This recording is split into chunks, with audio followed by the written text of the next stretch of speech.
explicando e questionando sobre a dor. E no contexto de dor muscular, o que pode dar errado para se causar dor? Primeiro, pode existir uma deficiência muscular no sentido de força. Uma musculatura fraca, eventualmente, pode ser uma musculatura que tenha dor. Um músculo contraturado, um músculo espástico também acaba causando dor. O músculo tensionado, enfim, submetido a esforços repetitivos, ou músculos com ponto gatilhos, conforme a gente vai ver. Qualquer uma delas, ou na verdade o que acontece, o conjunto delas vai acabar representando uma síndrome dolorosa. E o que é dor? Segundo a IASP, que é a Associação Internacional de Estudo da Dor. É isso que a gente fala, né? Para que esse vídeo? Para a gente lembrar que a dor, na verdade, não é só uma experiência sensorial, né?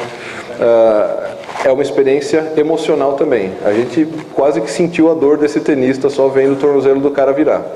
Então a definição acontece isso mesmo, é uma experiência sensorial e emocional de cunho desagradável, não é alguma coisa boa. Enfim, existem alguns distúrbios que gostam de dor, mas não é o motivo dessa aula. Que normalmente é descrita em termos de lesão tecidual. Quando existe alguma lesão tecidual causando essa reação desagradável e vem junto com algum sentimento de desagradável. O grande erro, o grande perigo da gente, principalmente quando está começando a mexer com pacientes com dor, é que a gente costuma restringir a dor à nocicepção. A nocicepção é um fenômeno fisiológico, biológico normal, e é uma parte de um todo no paciente que sofre de dor, principalmente dor crônica, que envolve aspectos comportamentais, o aspecto do sofrimento, que aí envolve uma série de fatores, tanto a relação familiar do paciente, a relação profissional, a questão social, enfim. A ideia desse diapositivo é dar uma dimensão maior da dor do que propriamente só a nocicepção. E aí, quando a gente fala em síndrome dolorosa miofascial, a gente tem que lembrar que é uma síndrome regional, normalmente associado a pontos gatilhos. O que caracteriza a miofascial? Pontos gatilhos. A gente vai falar um pouquinho sobre banda tensa, ponto gatilho, mas o que a gente já pode adiantar? Ponto gatilho são aqueles pontos que, palpados na musculação, reproduzem a dor do paciente. Não necessariamente seja a dor no local onde eu palpei. Existe a dor referida, que é o grande diferencial da dor miofascial.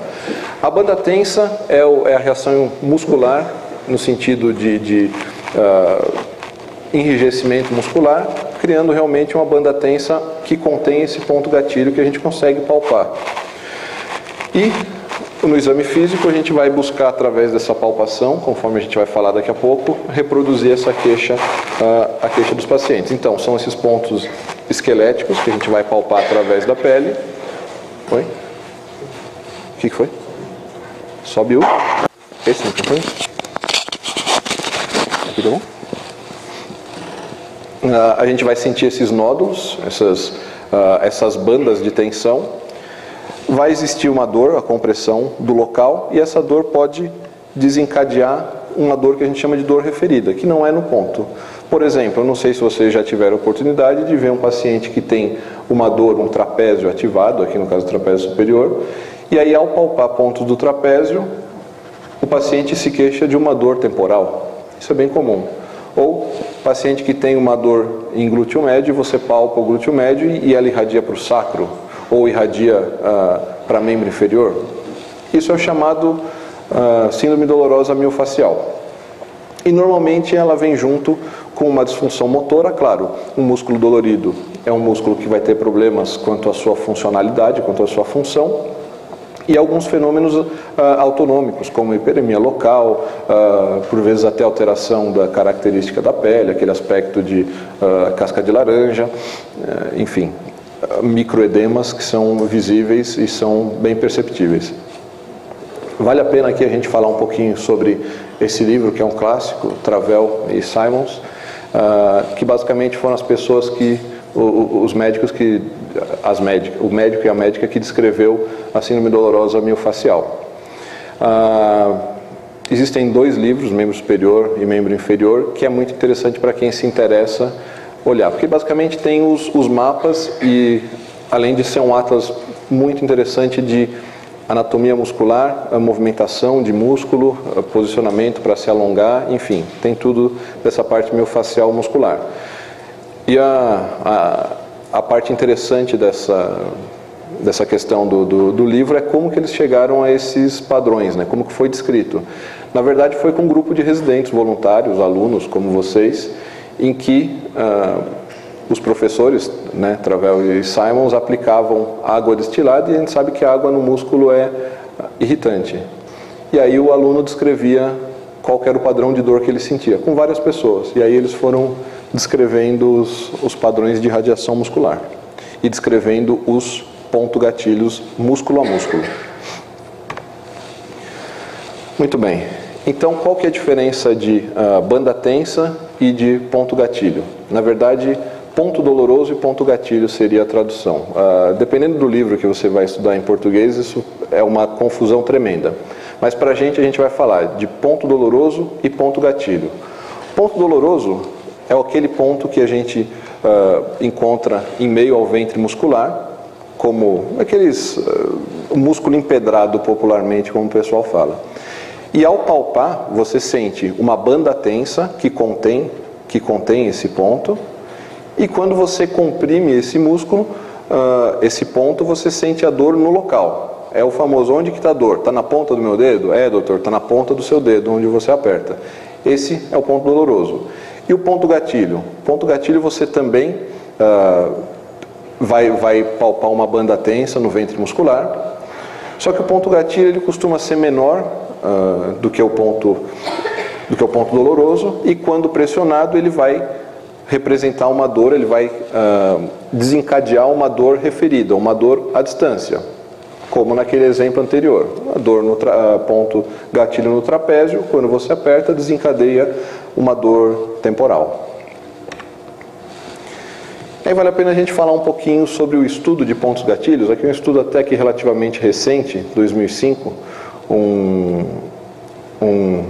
indiano-americano chamado Jay Shah inventou isso daí, um experimento bonito. Ele fez uma microdiálise através dessa agulha aqui, em comparação com uma agulha de 1 centavo aqui, e aí colocou microtúbulos, que aí ele fazia uma diálise, passava o fluido por dentro dessa agulhinha, através desse aparelho aqui, né? Aliás, através do aparelho de microdiálise, e aí ele fazia, através de um diafragma, conseguia retirar substâncias, ou seja, conseguia quantificar os componentes químicos que existem dentro desses chamados ponto-gatilhos. Como que ele sabia dos pontos-gatilhos? Existe uma resposta que a gente chama de twitch. Eu não sei se vocês já experimentaram, possivelmente nessa altura do campeonato já o fizeram, agulhando pontos locais lá embaixo na acupuntura. Quando você chega no ponto da dor do paciente, o paciente queixa da dor e você sente a agulha prender, como se fosse uma mordida na agulha. Você sente isso, que é o que a gente chama de twitch. Quer dizer que você está em cima do ponto gatilho do músculo. E aí, por eletromiografia, eles sentiam o twitch, sabiam que a localização estava adequada dentro do ponto gatilho, e aí faziam essa diálise e essa quantificação dos materiais. Isso aí é a foto do equipamento. E aí o que eles viram dessa microperfusão de pontos gatilhos? Primeiro que achou-se concentrações elevadas de todas essas substâncias, que são substâncias, na verdade, envolvidas na cadeia de dor. Serotonina, diminuição do pH foi constatado também, bradicinina, fator de necrose tumoral, interleucina beta, além de norepinefrina, numa dosagem comparadamente maior do que em músculos que não estavam ativados fora de pontos gatilho. Esse daqui é o gráfico que eu acabei de comentar. Resultado da microdiálise do músculo ativado, do ponto gatilho, aqui no caso do trapézio, e no caso do gastrocnêmio, lá na panturrilha, no músculo que não estava ativado, o resultado da microdiálise. Realmente existe uma diferença que comprovou-se estatisticamente realmente a presença desses neurotransmissores. E o que qual que é a fisiopatologia dele? Na verdade, esses neurotransmissores eles vão reduzir a ativação do limiar desse neurônio, ou seja, com um estímulo menor, ele vai deflagrar o potencial desse neurônio, e o que vai justificar o ponto dolorido, a questão de se encostar e ter uma dor, com um estímulo menor, desencadear esse potencial de dor. Além de resposta de vasodilatação e de edema local também. E essa resposta encapsulada em meio às fibras musculares, que é o que vai formar essa banda tensa que a gente sente e esse nódulo muscular, esse ponto gatilho. Bom, isso aqui é só uma imagem, enfim, só para lembrar que existe esse outro autor aqui, que já descrevia a degeneração de fibras musculares, isso em meio à banda tensa, em meio ao ponto gatilho, um acúmulo de núcleos aqui, enfim, substituição por tecido gorduroso, isso daí num ponto gatilho crônico também, além de algumas anomalias de mitocôndrias, e uma desorganização tecidual mesmo, falando a favor de que existe uma resposta em nível tecidual em termos de rearranjo de material biológico. E aí como é que se acontece a sensibilização? Como é que essa dor vai se cronificar? O que acontece plasticamente lá dentro dessas estruturas? Primeiro, esses neuropeptídeos que estão banhando esse processo todo, eles vão acabar sensibilizando as fibras aferentes primárias, que aí vão começar a facilitação medular, que aí é aquilo que a gente já tinha, que vocês comentaram, conversaram já com o João, toda aquela plasticidade medular no sentido de facilitar a resposta dolorosa, aquelas cascatas de reação. E aí isso vai gerar alterações plásticas já bem documentadas em nível medular. E uma vez que já acontecem essas alterações plásticas, acontece uma coisa interessante, que essa aferência não é mais necessária para que esse quadro de dor perpetue. Ou seja, é uma cascata, é um ciclo vicioso. Se você chega nesse nível, muito possivelmente já não é com aquela agulha no ponto periférico que você vai conseguir tratar essa dor. Você vai ter que tratar a dor em nível medular ou até em nível central, em nível encefálico. Tá bom? Lembrando que esse estímulo constante vai abrir essas conexões previamente inativas, e isso é um efeito que se alastra espacialmente por esse músculo, ao redor desse músculo. E aí, essa ativação, essa hiperativação desses receptores vai levar à alodínia e à hiperalgesia. A alodínia, lembrando que é o estímulo doloroso onde não existe dor, por exemplo, quando o paciente se queixa de que o lençol roçando na pele incomoda, ou a roupa incomoda, quando, no caso do trapézio, quando eu coloco a camisa, a minha roupa incomoda. E a hiperalgesia é a reação de dor, é a sensação de dor num estímulo que teoricamente não deveria ser doloroso, uma digitopressão causando uma dor. E aí essas estimulações, esses receptores abertos vão expandir esse campo receptivo espacialmente, e aí ela vai causar essas dores referidas em padrões não usuais, em padrões bizarros mesmo. O local de manifestação dessas dores não é ainda plenamente bem elucidado pela ciência. O porquê que determinados músculos irradiam para determinada porção. Isso não é 100% ainda explicado. Então vamos dar um exemplo prático, por exemplo. Paciente com dor no glúteo mínimo. Coisa boba. Um cara que usa uma carteira muito grande no bolso de trás o dia inteiro, senta, levanta e aquilo fica incomodando o músculo. E aí ele tem uma dor, região de glúteo mínimo. O que pode acontecer se o cara não trata essa dor? Pode acontecer que ela, cronificando, vai sensibilizar mais nossos receptores, e aí você vai ampliar esse campo receptivo de dor, aumentando essa área de sensação de dor. Aquela dor que era restrita, que era pontual, que o paciente conseguia apontar com um dedo na região, já virou uma região de dor, não é mais um ponto dolorido. Não se faz nada, não se intervém, e aí o que acontece? Os neurônios do corno posterior vão sendo bombardeados por essa mensagem dolorosa, e aí acontecem todas aquelas respostas medulares. que é o que a gente chama de sensibilização ou, num inglês porcamente traduzido, sensitização, tá? Que vai acabar por sensibilizar ou sensitizar todo o segmento daquela medula que sofreu, na região do corno posterior, que sofreu essas alterações plásticas. E aí o que vai acontecer? Ele vai ter uma dor espontânea no padrão do dermátomo de S1. Então aquela dor miofacial que começou no glúteo mínimo pode, com o passar do tempo, sendo maltratado, se transformar numa dor irradiada, num padrão radicular, por exemplo, de S1, e eventualmente até ser um grande fator de confusão para questões radiculares, para compressões nervosas, sendo que o problema originou perifericamente. Muito bem.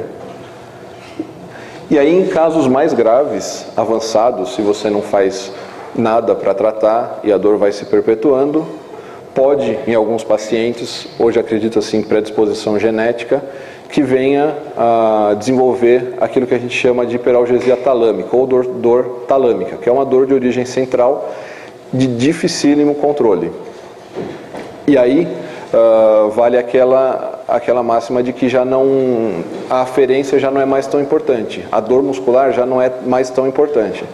Aqui vale um parênteses de um paciente que eu cheguei a atender aqui no IoT, que era um paciente vítima de um ferimento por arma de fogo, na região, não lembro qual era o nível, mas enfim, foi a região medular, ficou paraplégico, e a dor cronificada, a dor centralizada, a dor talâmica dele era de tal forma que o estímulo visual desencadeava uma dor insuportável do nível da lesão dele para baixo. Ele não conseguia andar de metrô, porque o estímulo visual estimulava o encéfalo de forma que desencadeava essa dor talâmica dele. São quadros bizarros mesmo, quadros enfim, que você só vê no HC. Mas acontece. Isso é um exemplo extremo, né? E aí como é que a gente vai fazer o exame físico desse paciente? Basicamente, história clínica, com cuidado, e a palpação muscular. Pede para o paciente sempre começar, me aponta a sua dor com um dedo, se ele conseguir, tenta insistir, porque normalmente o paciente vai falar, dói aqui, me aponta com um dedo onde que dói. E aí isso vai direcionar a sua palpação. Não é para fazer carinho, é para palpar mesmo, com firmeza, entendeu? O ventre muscular. E aí a gente vai conseguir desencadear esse padrão de dor do paciente. Então lembrar, se o paciente tem uma dor, uma cefaleia, vamos tentar palpar trapézio. Se o paciente tem uma dor que irradia para a perna, vamos tentar palpar a região glútea. Se ele tem uma dor que irradia para o abdômen, vamos tentar a grande dorsal. Enfim, o interessante é conhecer, pelo menos bater o olho nos mapas miofaciais pelo menos uma vez na vida, só para ter a ideia de onde pode se alastrar. E lembrar que os pontos gatilhos têm uma grande correlação com pontos de acupuntura. 71% desses pontos descritos como sendo pontos miofacial corresponde a pontos de acupuntura e pontos motores, né, da junção da placa neuromuscular. E aí, algumas pessoas que falam que esse padrão de alastramento da dor miofacial, vocês olhando no mapa, vocês vão ver que em boa parte deles acaba lembrando até trajeto de meridianos. E muitas pessoas advocam que isso é uma comprovação da existência de meridianos, enfim, é uma discussão que não cabe aqui, mas é interessante de se pensar. E esses pontos gatilho, medicina chinesa chamada de Ashi, enfim, existe na medicina japonesa os pontos Kori ou Kori, não sei como é que se fala. Na Rússia e Alemanha, isso aqui vocês nunca vão ouvir falar, miogeloses, que na verdade são sinônimos, mas provavelmente vocês nunca vão ouvir falar, vocês vão ouvir falar de ponto gatilho e de Ashi. E como é que a gente pode ter um controle melhor desse exame físico, dessa quantificação, dessa qualificação da dor? Existe a algometria, não sei se vocês já ouviram falar. Da algometria a gente vai falar um pouquinho adiante aí, mas só fazendo uma breve correlação com os pontos de acupuntura. 71%, né, são pontos gatilhos, 67% pontos motores, 17% correspondem a pontos de ativação de plexo ou pontos de acesso a nervo, e são pontos de menor impedância elétrica também. Teve um trabalho de um cara que teve a paciência de deitar uma pessoa e ir medindo a impedância elétrica do corpo inteiro e anotando os pontos de menor impedância, e realmente na hora que você casa com o mapa de acupuntura dos meridianos, eles têm uma boa correlação. E a algometria a gente faz com esse aparelho aqui, chamado algômetro, ou algômetro de Fisher. O Dr. Andrew Fisher de Nova York foi um dos professores que começaram a disseminar a ideia de pontos gatilho, tanto de tratamento como a técnica de Fisher, que a gente vai falar um pouquinho também. Foi professor aqui, hoje ele é falecido, faleceu há uns bons 5 anos atrás, mas chegou a vir aqui dar aula para a Liga, tudo. E ele desenvolveu esse aparelho. Esse aparelho, na verdade, ele acaba, um dinamômetro que acaba medindo a pressão que você aplica num ponto de 1 centímetro quadrado de área.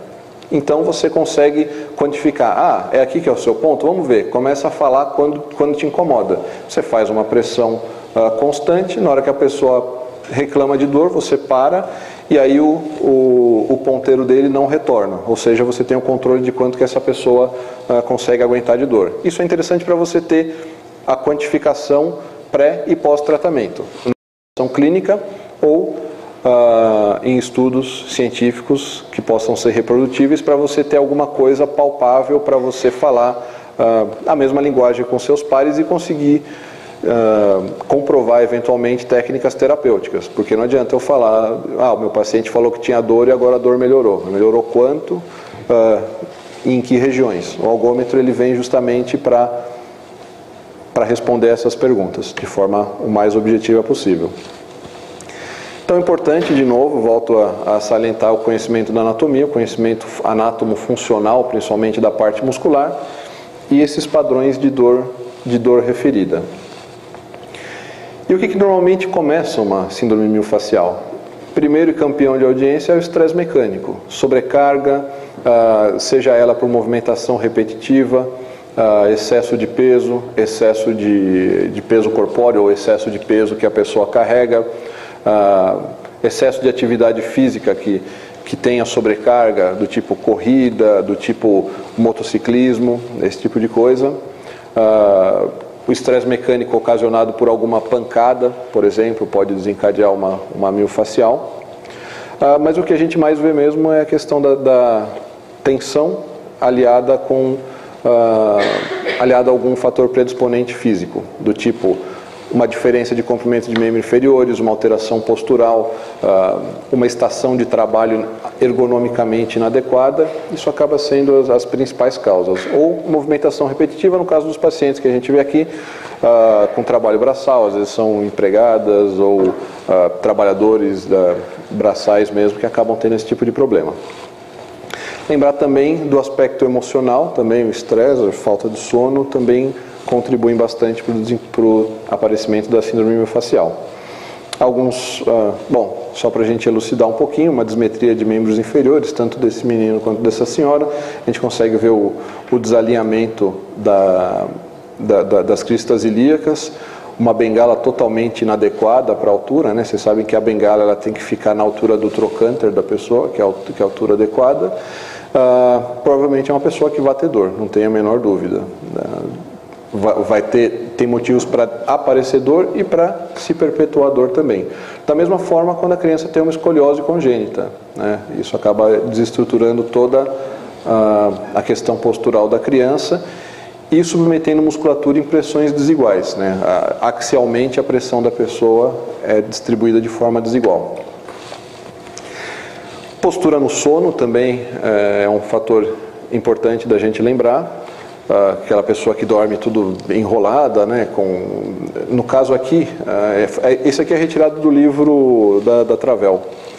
No caso de pessoas que têm síndrome miofasciais de ombro, por exemplo, pode ser coisas bobas que a gente seja simples de resolver e a gente não pensa. Por exemplo, a pessoa que dorme com o ombro cruzando a linha média, colocando tensão sobre a musculatura ou trapézio, ou enfim, supraescapular, ou as musculaturas do manguito rotador. Com um simples travesseiro apoiando esse braço, você consegue colocar a musculatura numa posição correta e prevenir esse problema. Prevenir a recorrência ou prevenir o aparecimento. Ou pessoas que têm, por exemplo, miofascial de extensores de punho, que costumam dormir, isso aqui é bem comum, dormir com a mão dobrada e acordam com dor no antebraço também. Uma situação extrema aqui, a pessoa improvisa uma tala, mas enfim, é só para lembrar que a postura mantida por muito tempo pode desencadear esses desbalanços e essas dores. Hoje em dia tem se falado bastante sobre problemas nutricionais. A vitamina D é a que está bem famosa aí como uma das responsáveis, dos fatores que colaboram para a dor crônica também, mas existe também vários trabalhos com vários minerais que você for procurar ou outras vitaminas também. Além da alimentação, dos metabólicos, dos catabólicos, por exemplo, do álcool, que sabidamente são irritantes musculares também. Condições sistêmicas, tipo hipertiroidismo, ou hipotiroidismo também costuma aparecer, diabetes, gota, doenças sistêmicas que também costumam facilitar o aparecimento e dificultar o tratamento de uma síndrome miofascial. Aspectos emocionais, o estresse, a sobrecarga de trabalho, longas jornadas de trabalho também a gente sabe que é bem acometida, e a privação de sono. Talvez aqui, alimentação, fatores emocionais e sono já por si só explica a alta prevalência dessa condição no nosso dia a dia. E por que é importante a gente saber dessa doença? Primeiro, para conseguir fazer um diagnóstico preciso, lembrar que a pessoa pode ter mais de uma miofascial, não necessariamente tenha um músculo só acometido, por isso que é importante você esmiuçar um pouquinho qual que é a atividade profissional da pessoa, atividade de lazer, atividade esportiva e assim por diante. E lembrar de alguns diagnósticos diferenciais, basicamente aquelas dores que costumam irradiar.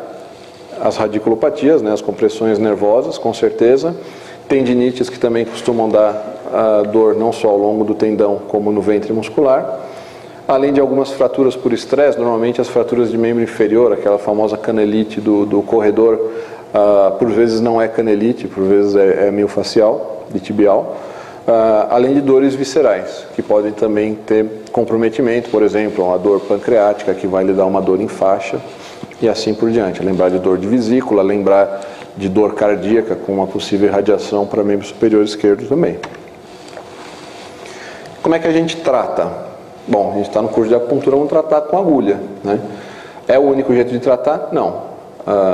Existem recomendações que você deva começar com um simples alongamento constante 2 a 3 vezes por dia dessa musculatura. Por isso é importante você saber o que o músculo faz. Se você sabe a ação do músculo, você sabe como alongar esse músculo. Mas enfim, receitinha de bolo, que essa parte é bem importante. Palpei aqui a minha banda tensa, e aí na minha seringa, normalmente uma agulha 22 ou 25, para não traumatizar tanto. Aqui embaixo acho que a gente vai ter só 18, vai tu mesmo, né, o que tiver. E aí normalmente a gente vai usar lido a 1%, mas até para causar um conforto nesses pontos injetados do que propriamente um efeito terapêutico da própria lidocaína. E aí a gente injeta diretamente no ponto gatilho, no ponto que você apertou e viu que reproduz a dor do paciente. E aí normalmente esse ponto você vai conseguir fazer umas 3 injeções, mais ou menos 0,2 ml, em cada profundidade. O interessante de agulhar o ponto gatilho é que normalmente você vai sentir aquele twitch. Não é obrigatório você sentir, mas quando você sente, você fica com mais segurança de que você está no local adequado. Então você normalmente faz umas 3 infiltrações, 0,2 ml em cada infiltração, e aí você passa esse ponto até o tecido normal. Você dá uma anestesiada também depois do ponto gatilho, né, do ponto tenso. Depois você superficializa e faz um botãozinho pré, ponto gatilho, e aí você lateraliza aquilo que a gente chama leque. Você faz um leque, agulha para cá, para cá, para cá, no sentido da banda tensa. Isso, como vocês podem, né, já está percebendo, depende de um treinamento, depende de agulhar o paciente, depende de botar a mão e examinar o paciente. Não é uma coisa super tranquila você conseguir palpar uma banda tensa, mas também não é a coisa mais difícil do mundo. Basta você apertar a musculatura do paciente, aonde dói, examine, não tenha medo de examinar. Isso aqui é a técnica básica de tratamento de ponto gatilho, aquelas coisas que às vezes o fisiatra não adora a pílula, é isso daí, entendeu? Só com lidocaína a gente pode tratar o ponto gatilho? Não. A gente pode tratar com agulha seca? Pode. A técnica de Ashi. Normalmente o que a gente faz? Estimula o ponto gatilho e estimula o sentido da banda tensa também. Essa foto aqui é uma foto que essa mão é a mão da doutora Satiko, que tem um aparelho de corrente galvânica, né, de corrente contínua, que também serve para tentar desativar ponto gatilho. Coloca-se agulha de acupuntura normal, o paciente está segurando uma das pontas do circuito, e aí ela faz passar a corrente galvânica pelo ponto gatilho. Também tem uma boa resposta. O legal do ponto gatilho é que o paciente refere uma melhora na hora, e você sente a melhora. Você está agulhando, você vê que a agulha deu aquela mordida, você estimula, a agulha ficou solta. Você sabe que tratou o problema. E aí, claro, você vai pedir para o paciente repetir as movimentações que lhe causavam dor. E o que pode ficar disso é uma dor local, porque você está num ponto com uma resposta inflamatória encapsulada e você vai causar microtraumatismo com a sua agulha. Então, orientações pós seriam alongamento e gelo local também. E já orienta o paciente, olha, provavelmente você vai ficar com uma dor tipo muscular, como se você tivesse feito academia no dia seguinte. E é o que aparece, e realmente é muito mais bem tolerável do que a dor do paciente em si. Medicações, a gente pode usar analgésicos e anti-inflamatórios em geral, lembrar que é uma resposta álgica do organismo e uma resposta inflamatória também. Subindo um pouquinho na escada existem os opioides, aí em toda aquela gama de potência. Os relaxantes musculares também costumam ter algum efeito para síndrome dolorosa miofascial. E nos casos mais crônicos, os antidepressivos tricíclicos. Não é o enfoque da nossa aula aqui nesse curso falar de tratamento medicamentoso, mas a gente, como médicos, é sempre bom saber tratar não só pela acupuntura, não só pelo agulhamento, como técnicas infiltrativas e a terapia medicamentosa. Se a gente sabe tudo isso, o ideal é tratar em conjunto. Claro, a gente quer uma potência maior para melhorar o paciente o quanto antes. E aquilo que eu havia falado, agulhamento seco funciona também, existem pesquisas com injeção de solução salina também, com anti-inflamatórios, enfim, e com vários anestésicos locais. Só que a gente prefere o uso de anestésico da lidocaína 1%, que tem uma duração mais baixa e uma segurança maior no manuseio dessas medicações também. Complicações, a gente está falando do agulhamento em si, algum hematoma, na eventualidade de você pegar algum nervo, alguma reação vasovagal, principalmente nos pontos gatilhos da região cervical, infecções locais, se você tiver alguma técnica inadequada também na questão da antisepsia da pele do paciente, o trauma da penetração da agulha, ou seja, aquela dor onde teve realmente o furo e onde você estimulou. E eventualmente, claro, parede torácica, não tem muito motivo de falar, mas a gente conhece a anatomia, mas claro, lembrar das estruturas, o que tem na ponta da sua agulha que você está agulhando, sempre. E a profundidade do agulhamento. Nos anestésicos, alguns efeitos adversos descritos são síncope, que aí também questiona-se se é do agulhamento, se é do anestésico. Palpitações, apneia, parada cardíaca, esses todos normalmente quando a gente injeta uma quantidade grande intravascular. O que é muito difícil, porque antes de você injetar um pouquinho, você obviamente que vai aspirar um pouco. Não tem como o calibre de um vaso que você tem que injetar para causar uma parada cardíaca com lidocaína 1%, você primeiro tem que pegar um vaso calibroso e injetar uma quantidade grande. Não é com 0,2 ml dentro de um vasinho que você vai causar uma parada cardíaca. Mas, enfim, vale o lembrete de que isso pode acontecer. Da mesma forma, convulsões e em casos de anestésico de longa duração ou anestésicos junto com vasoconstritores, existe relato de necrose muscular, mas até por conta do vasoconstritor que está junto na fórmula. Por isso que a gente costuma usar. Na dúvida, lidocaína 1% sem vasoconstritor. E aí, tratamento não farmacológico, a gente tem a cinesioterapia, ou seja, fisioterapia com alongamentos, técnicas de relaxamento, enfim, para tentar agir sobre essa musculatura, massagem, como a gente já teve aula, e meios físicos também, que já tivemos aula. A gente sabe que o calor, principalmente, tem um efeito de relaxamento. Agudamente, existe a descrição de você usar spray não sei se já viram, aqueles sprays congelantes no sentido da fibra muscular, enquanto você realiza o relaxamento, o alongamento muscular também. Existe também a inibição recíproca, né, o relaxamento por ativação do antagonista, ou seja, se eu quero relaxar o meu bíceps, eu posso acionar o meu tríceps contra uma resistência, né, fazer um isométrico, por exemplo, e reciprocamente a musculatura antagonista vai se relaxar para permitir esse movimento. Então, por exemplo, se eu quero tratar uma miofascial de bíceps, eu posso pedir para o paciente acionar o tríceps para tentar causar um relaxamento. Na verdade, você não vai fazer isso como seu tratamento. Seu tratamento vai ser o agulhamento ou vai ser a medicação. Isso daí são orientações que a gente costuma dar para os pacientes. Conhecer a ação, inserção, origem e função da musculatura para poder prescrever e orientar os alongamentos. E pacientes que estão em fase aguda mesmo de dor miofascial, a gente costuma falar para o paciente a cada hora levantar o que ele está fazendo e fazer esses alongamentos. E quando existe já aquela alteração plástica, corno posterior de medula, quando existe uma sensibilização central, o que a gente tem à mão para tratar? Além das medicações, né? Existe a técnica de Fischer, não sei se vocês já tiveram a oportunidade de ver lá embaixo. A técnica de Fischer, basicamente, é o agulhamento paraespinhoso, o agulhamento ao lado dos processos espinhosos.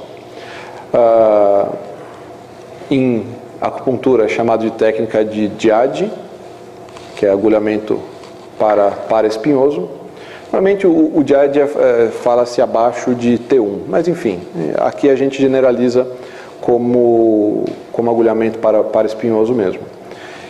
E fazer o Diade, que é meio tsum lateral, é mais seguro do que a primeira linha da bexiga, porque você está protegido pelo teu processo transverso. Se você aprofundar, se você tiver a certeza, né, anatômica de que você está no local correto, o máximo que acontece é você tocar no processo transverso, encontrar osso pelo teu caminho. Então, qual que é a ideia da técnica de Fischer? Bloquear o ramo posterior, para indiretamente, através dele, tentar bloquear a informação no ponto onde ele chega na medula. Como que a gente avalia em que nível que essa medula está sensibilizada? Lembra da aula de massagem com a doutora Satiko, que ela fez aquele pinçamento e rolamento? Você pega a pele do paciente e você vai rolando.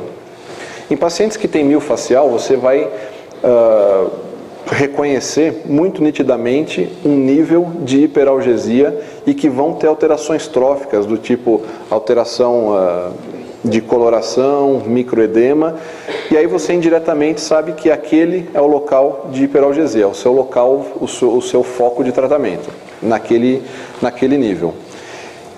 E aí, esse indício indireto de que já está acontecendo no corno posterior da medula essas alterações plásticas me autorizam a tratar esse ramo posterior, tá?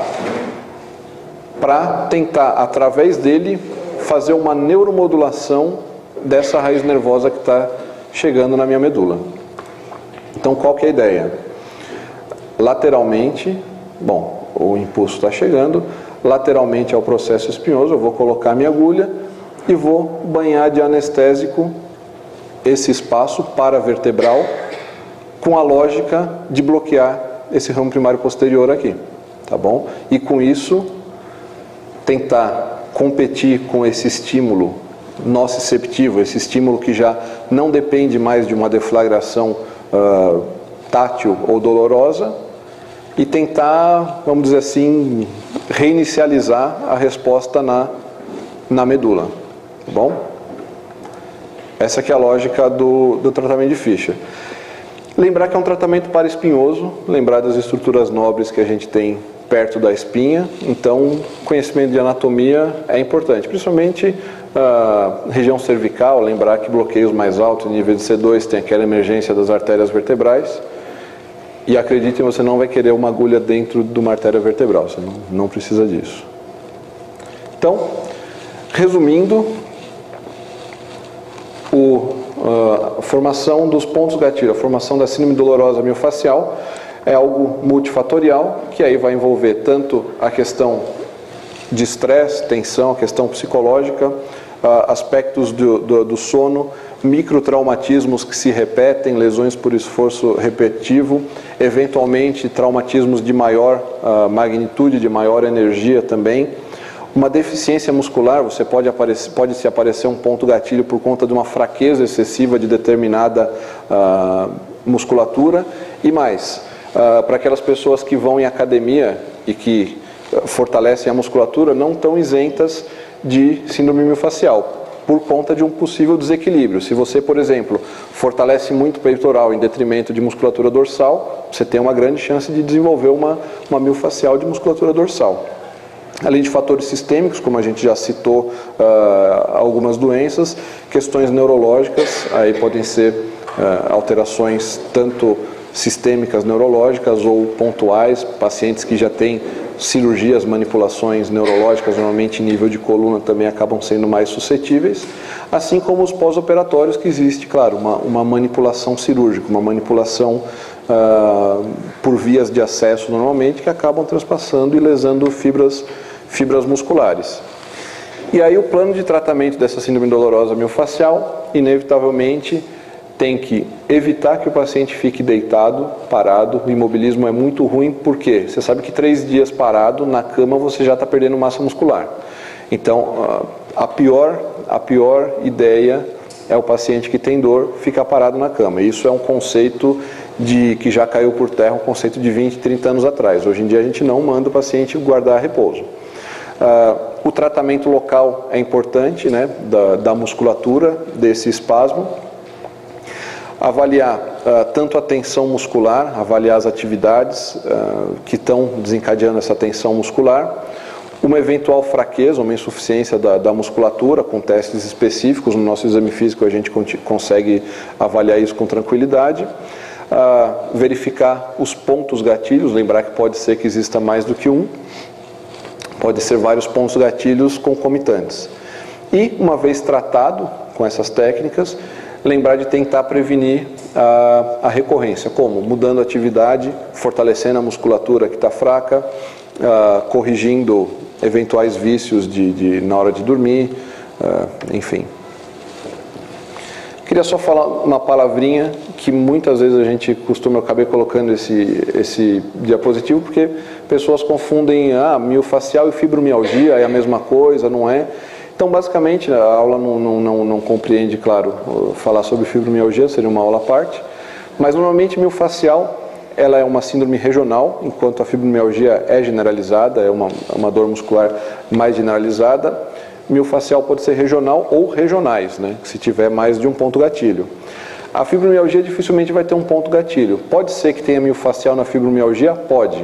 Mas os pontos da fibromialgia, aqueles pontos que a gente palpa para diagnóstico, são pontos dolorosos, não são pontos que vão desencadear uma dor referida.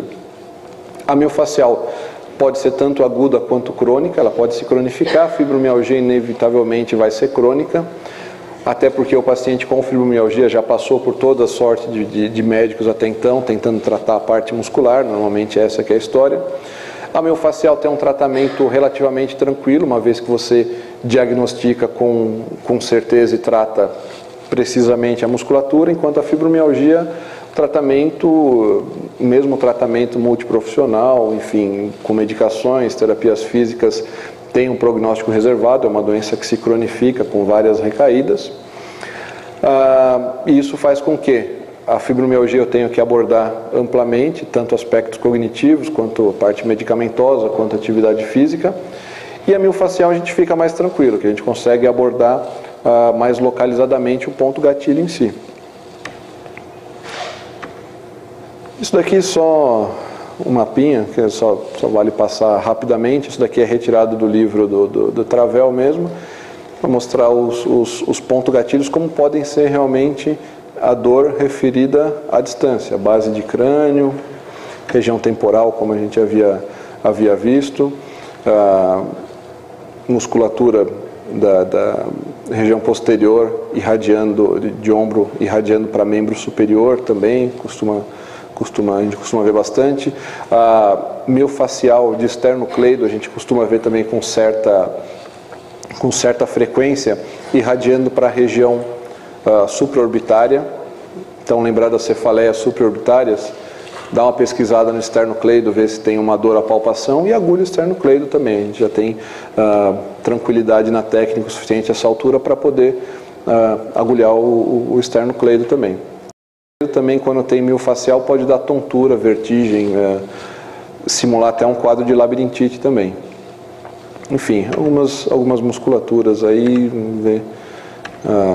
Membro inferior talvez seja interessante a gente lembrar do glúteo mínimo, que foi o exemplo dado, né? A irradiação, que pode ter um padrão radicular, ou mesmo o glúteo médio, que ele acaba indo até face média de coxa também. Bom, gente, era mais ou menos isso que eu tinha para falar para vocês.